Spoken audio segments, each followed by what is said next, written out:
सिंह जी, आपका स्वागत है स्टार व्यूज के इस खास कार्यक्रम में। अरुण सिंह बीजेपी के एक ताकतवर महासचिव हैं, संगठन के आदमी हैं और इसके अलावा प्रशासनिक कार्यभार देख रहे हैं।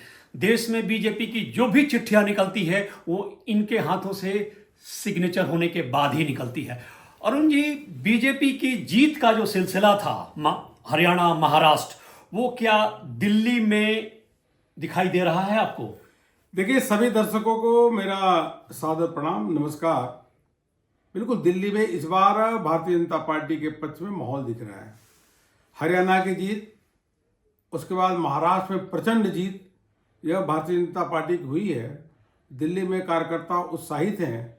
जनता के मन में आम आदमी पार्टी के प्रति निराशा है, क्योंकि उन्होंने 10 सालों में कोई दिल्ली का विकास किया नहीं है। इसलिए भारतीय जनता पार्टी के पक्ष में मोदी जी के नेतृत्व में सरकार बनाने को आतुर है। और मैं तो कई चुनाव में देखा हूँ, इस बार कार्यकर्ताओं में बहुत उत्साह दिख रहा है और जनता का पूरा रिस्पांस मिल रहा है। अरुण जी, सवाल ये है कि बीजेपी और आप के बीच में जो मत का प्रतिशत का गैप है वो 54% और 38% है। बीजेपी का कमिटेड वोटर 38% है और आपका जो कमिटेड वोटर है वो 54% है। ये जो गैप है, बीजेपी इस चुनाव में किस तरीके से इस गैप को कम करने की कोशिश कर रही है? नहीं, ऐसा नहीं है। देखिए कि जब कमिटेड वोटर क्या है, लोकसभा का देखिए, लोकसभा में भारतीय जनता पार्टी की 7 के 7 लोक सीटें हम जीते हैं। बिल्कुल। और 50% से अधिक मत भारतीय जनता पार्टी को मिला है। बार बार लोग कमल का बटन दबाते हैं जी। और इसलिए आम आदमी पार्टी का कमिटेड वोट इतना अधिक नहीं है, बल्कि कमिटेड वोट बीजेपी का अधिक है। क्योंकि दिल्ली में पहले केजरीवाल ने झूठ फरेब बोल करके कुछ हद तक उन वोट को अपने पक्ष में कन्वर्ट करने का कोशिश की है विधानसभा के चुनाव में।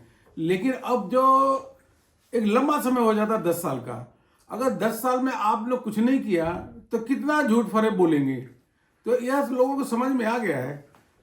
अब दिल्ली में अगर जाके देखें तो दिल्ली के चारों ओर सड़कें टूटी हुई है। सड़क में गड्ढे हैं, गड्ढे में सड़क है, पता नहीं है, बदहाल है दिल्ली। पानी का भराव है, कूड़े का ढेर लगा हुआ है, कोई विकास नहीं हुआ। तो इसलिए अब लोगों का मन इस आम आदमी पार्टी से भर चुका है। सिंह साहब, देखिए, जो यूएसपी बीजेपी के पास लोकसभा में थी, एक बड़ा चेहरा, एक कमिटेड चेहरा, एक पॉलिश चेहरा मोदी जी का, जिसपे लोगों ने मतदान किया, वो यूएसपी असेंबली इलेक्शन में दिख नहीं रहा है। बीजेपी में किसी चेहरे को आप लोगों ने उभरने नहीं दिया, जिसकी वजह से एक मुख्यमंत्री का चेहरा है बीजेपी की पार्टी में, वो खालीपन दिख रहा है, जिसकी वजह से लगातार 3 चुनाव बीजेपी दिल्ली में हार चुकी है। ये एक वैकुंठ है। इस वैकुंठ को बीजेपी कैसे क्लियर करेगी? हालांकि महाराष्ट्र और हरियाणा दोनों में आप लोगों ने बिना चेहरे का चुनाव जीता है, तो क्या ये मॉडल यहां काम आएगा? देखिए, जब हम विपक्ष में होते हैं तो चेहरा अधिकांश समय चेहरे को डिक्लेयर नहीं करते हैं। आपको ध्यान होगा अनिल जी, 2017 के जब विधानसभा के उत्तर प्रदेश का चुनाव हुआ तो कोई चेहरा नहीं था। 3/4 बहुमत के साथ हम जीते। उत्तराखंड में पहले चुनाव में 2017 में कोई चेहरा नहीं था। असम में कोई चेहरा नहीं था, हम विपक्ष में थे, चुनाव जीते। हरियाणा के पहले चुनाव में कोई चेहरा नहीं था, हम चुनाव जीते। तो क्या होता है कि हाँ, दिल्ली में 1-2 बार चेहरा डिक्लेयर किए, हम चुनाव नहीं जीत पाए। जब हम विपक्ष में होते हैं तो हम चेहरा अधिकांश समय डिक्लेयर नहीं करते, लेकिन चुनाव हम जीतते हैं। एक तरफ आम आदमी पार्टी का चेहरा अरविंद केजरीवाल है। आप किसी से, रिक्शे वाले से, अगर टैक्सी वाले से पूछेंगे, किसी जनता से पूछेंगे, एक ही बात कहेगा, अरविंद केजरीवाल की ठग की इमेज बन चुकी है, झूठ बोलने वाले की इमेज बन चुकी है। तो यह जब झूठ और ठग बोलने वाले की इमेज अगर जो नेतृत्व की बन चुकी है आम आदमी पार्टी के, तो उसके चेहरे डिक्लेयर करने से उनको निगेटिव हो रहा है। और हमारे एक सामूहिकता के आधार पर हम चुनाव लड़ रहे हैं। इसलिए मैं कह रहा हूं कि हम 100% चुनाव प्रचंड बहुमत के साथ जीतेंगे। अरुण जी, तीनों पार्टियां, कांग्रेस, आम आदमी पार्टी और बीजेपी, घोषणा पत्र में दिल्ली को स्वर्ग बनाने का कमिटमेंट कर चुकी हैं, लेकिन सरकारें बनती रही हैं, गिरती रही हैं, चुनाव होता रहा, दिल्ली अपने किस्मत पर रोती रही है। ठीक है, जैसा आपने खुद कहा कि दिल्ली में गड्ढे हैं, गड्ढे में सड़क है, यमुना का हाल उससे भी बदतर हुआ पड़ा है। इतनी सरकारें आई, चाहे शीला दीक्षित की सरकार रही हो या केजरीवाल की रही हो या उसके पहले खुराना साहब और साहब सिंह वर्मा वगैरह की, सबका हम देख चुके हैं, लेकिन यमुना अपने तकदीर पर रोती आ रही है। तो क्या आपकी सरकार जो आने वाली है यमुना के लिए कोई विशेष प्लान लेकर आ रही है? देखिए, देश की किसी भी राजधानी में, किसी प्रदेश की राजधानी में जाकर के देखेंगे, चाहे लखनऊ हो, चाहे भुवनेश्वर हो, चाहे बंगलोर हो, चाहे उत्तराखंड की हो, किसी भी राजधानी में अगर जाकर के देखेंगे इतना विकास हुआ है, सुंदर दिखता है। लेकिन देश की राजधानी दिल्ली है, यहाँ विकास नहीं हुआ। और ये लगता ही नहीं है कि देश की राजधानी है, क्योंकि सारा का सारा पैसा, सारा का सारा करप्शन में जा रहा और ध्यान इसकी ओर आम आदमी पार्टी का, सरकार का कभी गया नहीं। यमुना जी की देखिए स्थिति कितनी खराब हो चुकी है। आज छठ की पूजा यमुना जी के किनारे हम लोग नहीं कर सकते, क्योंकि स्थिति बद से बदतर हो चुकी है। वहीं करोड़ों लोग संगम में डुबकी लगा रहे हैं। वहां की स्थिति देखिए, हमारी सरकार है, वहां मतलब देश के कोने कोने विश्व के लोग आ रहे हैं, बिना हेजिटेशन के डुबकी लगा रहे हैं।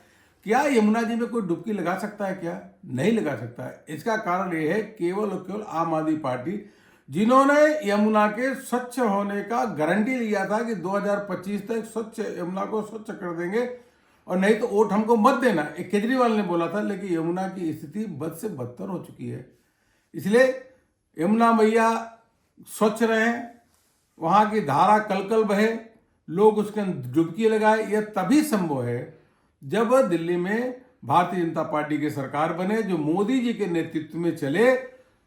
देखिए अनिल जी, एक बात है कि कोई भी प्रदेश में अगर प्रदेश की सरकार लगातार झगड़ा करेगी केंद्र से, केंद्र सरकार को गाली देगी, मोदी जी को गाली देगी, तो विकास नहीं कर सकती। बिल्कुल, झगड़ा करके विकास नहीं होता। और यह अरविंद केजरीवाल हमेशा झगड़ा करते हैं, गाली गलौज करते हैं, इसीलिए दिल्ली का विकास नहीं हो रहा है। अब आवश्यकता है कि यहाँ पे एक मोदी जी के नेतृत्व में सरकार यहाँ बने। सिंह साहब, एक सवाल मैं आपसे कर रहा हूं, अंतर्राष्ट्रीय स्तर की बात है। दुनिया भर की जो भी राजधानी है, वहां पे किसी राजधानी में असेंबली का चुनाव नहीं होता है, राज्य सरकार वहां नहीं चलती है। वो राजधानी वहां के लोकल मेयर चलाते हैं या लोकल बॉडी चलाती है, जो दिल्ली में पहले हुआ करती थी। तो दिल्ली की आज की सरकार भी हाफ टिकट की सरकार है, क्योंकि बड़े 5 मुद्दे, चाहे लॉ एंड ऑर्डर हो या एडमिनिस्ट्रेशन हो या लैंड हो या प्रशासनिक सेवा हो, ये सारी केंद्र सरकार के पास है। तो वर्चुअली दिल्ली की जो सरकार है वो हाफ टिकट की सरकार है। तो क्या सरकार यानी केंद्र सरकार या बीजेपी के पास ऐसा कोई फॉर्मूला है जो दुनिया की राजधानी जिस तरीके से चल रही है, मेयर नियंत्रित कर रहा है, केंद्र सरकार नियंत्रित कर रही है, उस तरह से कुछ करने का इरादा है? देखिए, शुक्र है कि पुलिस एडमिनिस्ट्रेशन से लेकर के लैंड यह केंद्र सरकार के अंतर्गत है, तो बचा हुआ है। अगर यह आम आदमी पार्टी के सरकार के अंतर्गत होता तो यह भी बिल्कुल समाप्त हो गया होता। आप देखिए, जो दिल्ली की सरकार है, इनके पास इतना अधिक पैसा फंड का कलेक्शन होता है, बहुत अधिक रेवेन्यू आती है। सड़कें आप ठीक कर सकते थे, ट्रैफिक की समस्या आप से निजात लोगों को दिला सकते थे, घंटों घंटों जाम लगता है, अलग अलग फ्लाईओवर बनवा सकते थे और ट्रांसपोर्टेशन की सुविधा बढ़िया कर सकते थे। लेकिन आपने कुछ किया ही नहीं। वो पैसा गया कहाँ? आज स्थिति यह है कि दिल्ली में पहली बार दिल्ली की सरकार को 10,000 करोड़ रुपए लोन लेना पड़ रहा है। इतना पैसा होने के बावजूद भी लोन ले रहे हो, पैसा जा कहाँ रहा है? इनका विकास पे कोई ध्यान नहीं है।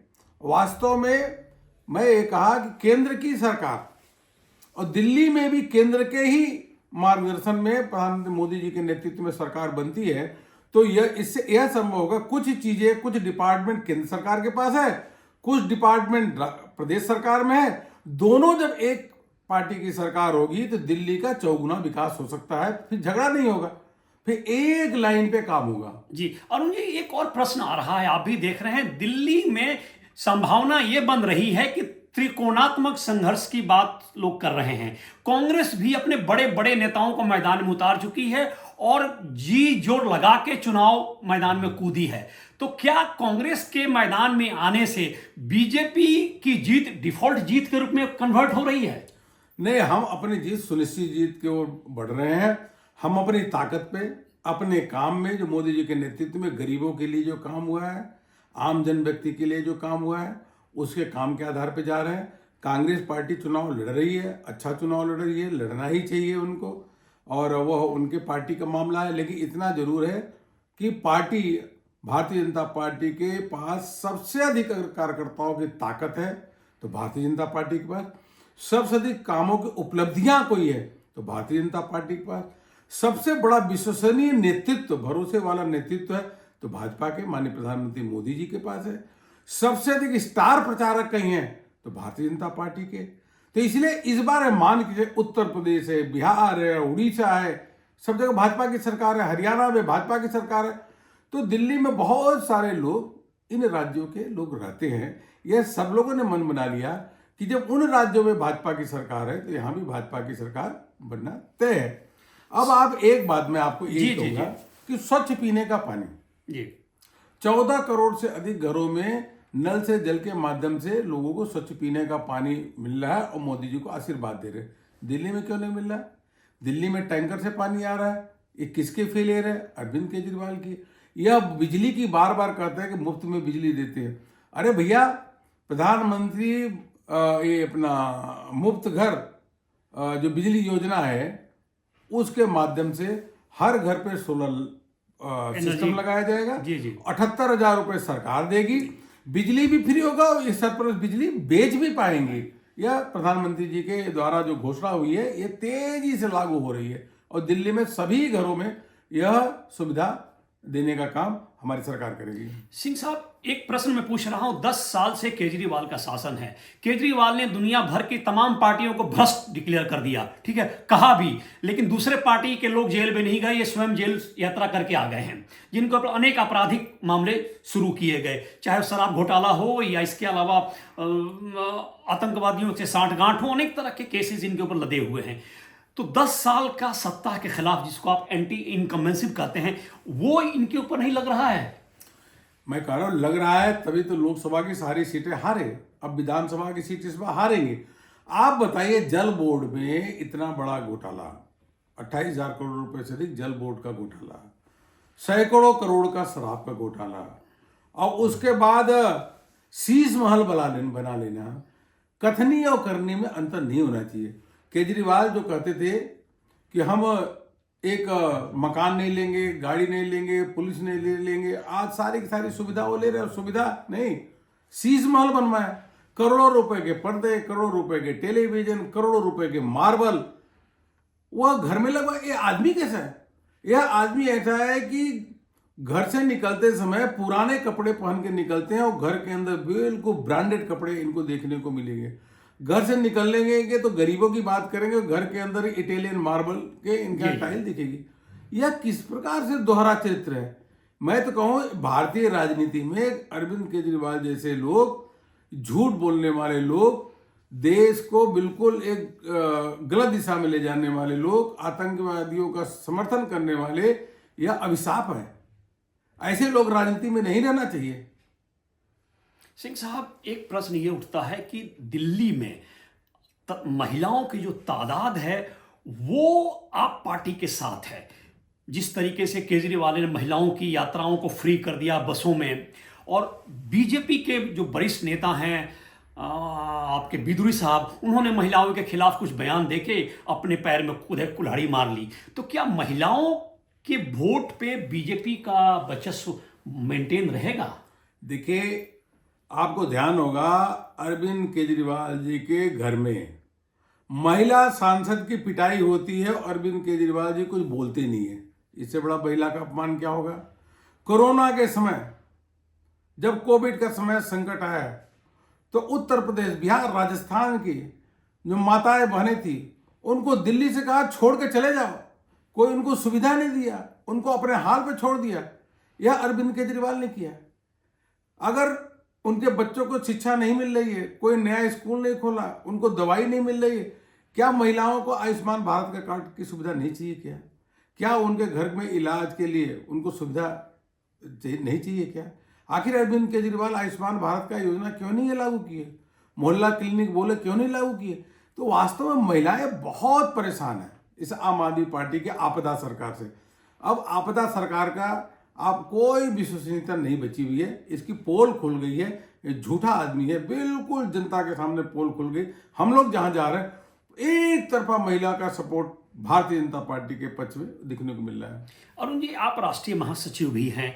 एक प्रश्न जो जनता जानना चाहती है कि पार्टी के संगठन में आजकल क्या हो रहा है। पार्टी के अध्यक्ष का चयन फरवरी मार्च तक होना है, जैसा खबरों से पता लग रहा है। तो ये प्रोसेस कहां तक पहुंच रहा है? कब तक पार्टी को नया अध्यक्ष मिलेगा? देखिए, भारतीय जनता पार्टी की लोकतांत्रिक पार्टी है और संगठन के चुनाव कहीं होते हैं तो भाजपा में ही होते हैं। हमारे बूथ के चुनाव लगभग संपन्न हो गए, मंडलों के चुनाव भी संपन्न हो गए, जिले के चुनाव अभी चल रहे हैं, कुछ हो चुके हैं। इसके बाद प्रदेश का चुनाव होगा, प्रदेश अध्यक्ष का चुनाव होगा, उसके बाद राष्ट्रीय अध्यक्ष का चुनाव होगा जी। यह चुनाव केवल और केवल भारतीय जनता पार्टी में ही होता है। आंतरिक लोकतंत्र कहीं है तो बीजेपी में ही है। ये जल्दी ये सब चुनाव की प्रक्रिया पूरी हो जाएगी। कब तक? मार्च फरवरी तक होगी या और भी समय लगेगा?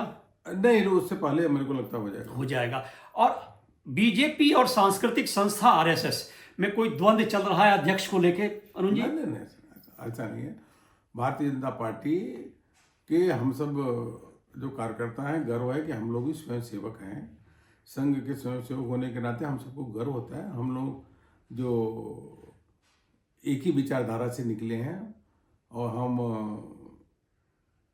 को इस बात का भी गर्व है कि जो संघ है वह राष्ट्रवादी संगठन है। समाज की सेवा, राष्ट्र की सेवा करना उनका वह करते हैं, इसलिए समाज स्वभाव है, इसलिए समाज में बहुत बड़ी विश्वसनीयता है। और ये विपक्ष के द्वारा इस प्रकार से एक भ्रम फैलाया जाता है जी, वो कहीं भी किसी भी प्रकार से वो सच नहीं है। और हम वास्तव में सबको गर्व है कि हम लोग भी स्वयंसेवक हैं। अरुण जी, आप स्टार व्यूज से आपने बात की, अपने विचारों को रखा, इसको हम प्रिंट और टेलीविजन के माध्यम से जनता में पहुंचाने की कोशिश करेंगे। आपका हार्दिक धन्यवाद। Thank you so much.